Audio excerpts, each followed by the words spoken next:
In dealing with respiration, with breathing, we dealt with the neti and cleaning the nose to prepare the air to go into the lungs.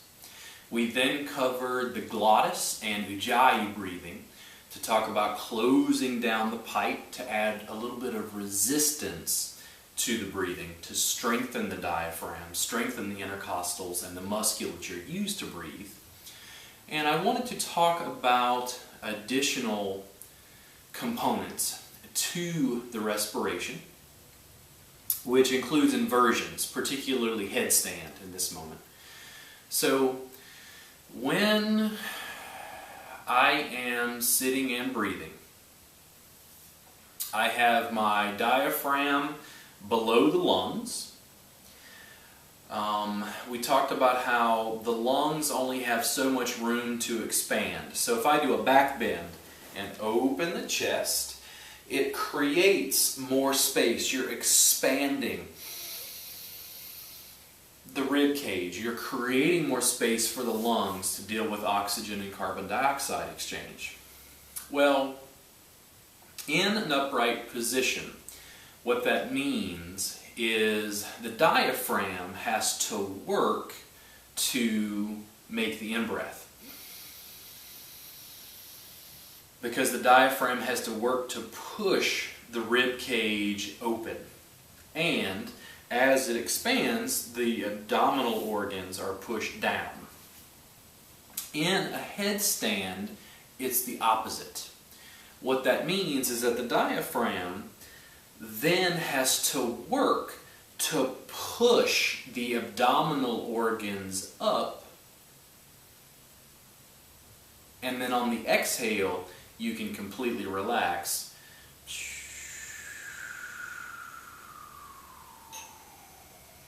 And the abdominal organ's weight would push on the diaphragm to push air out of the lungs.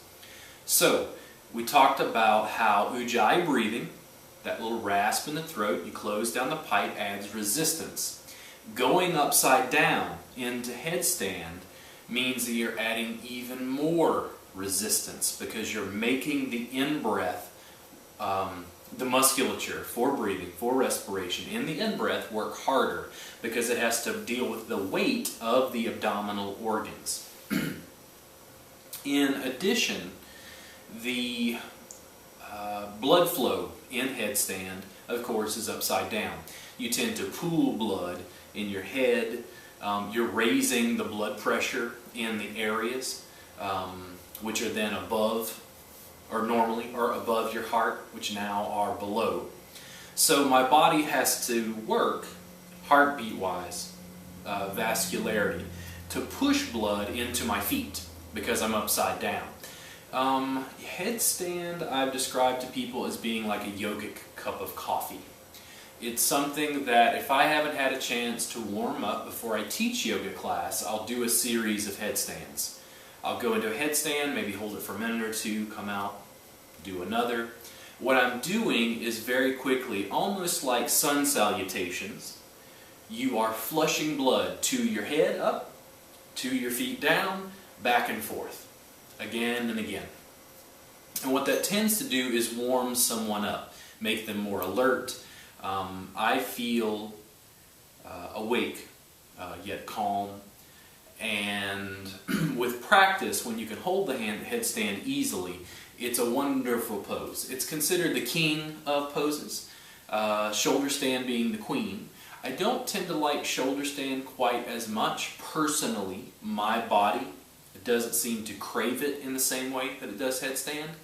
But with your breathing, when you learn to work in headstand, besides the fact that it's fun at a party and people, will freak out because you're doing that. Kids love to be around adults who will do a headstand because it seems playful and fun, right? Well, you're also working on the respiration. By being able to do a headstand and to maintain an inversion, you are working again on the breathing because the muscles of respiration have to work harder to push the abdominal organs out of the way.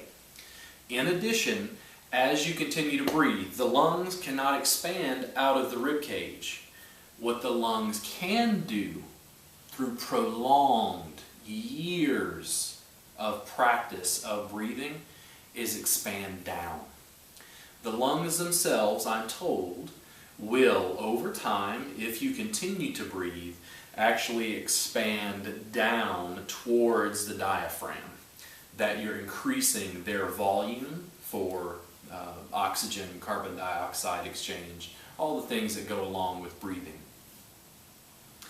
If you want to explore breathing and its effects on yourself, on the people around you, do a quick experiment. Hold your breath and hold your breath until you can no longer hold it. Notice while you're holding your breath, how do you feel? Take an internal survey. When you need to breathe, go ahead and take a breath. And then notice how that internal survey changes when you breathe. Typically, what people report is when they hold their breath, they feel claustrophobic, they feel anxious, they feel closed in upon, they feel uncomfortable, almost feels painful. When they take a breath, it's refreshing, it's expanding, it's opening, just the opposite. The yoga and the breathing that we do in strengthening respiration, strengthening the muscles of respiration, means that we're choosing to go over here to the place that's expansive and open, where freedom is. And we're resisting this area, which is closed and cumbersome and painful. You are vacillating back and forth between these. And by working with Ujjayi, by working with sitting upright, by working with opening the chest, by working with your breathing, you're choosing to go to a place that feels more free, that allows you to make good decisions with your nervous system, which is really what we're working with, your body. So, again, if you want to try that, you just hold your breath, take an internal survey, breathe when you need, and notice the difference. How does it feel? Continue to explore the breath. You can slow it down, you can expand it, you can make the in-breath and the exhale longer. To start, I would recommend making the inhale and exhale about equal in length, just to have a baseline to begin the exploration. I'll see you again soon on robertgardnerwellness.com.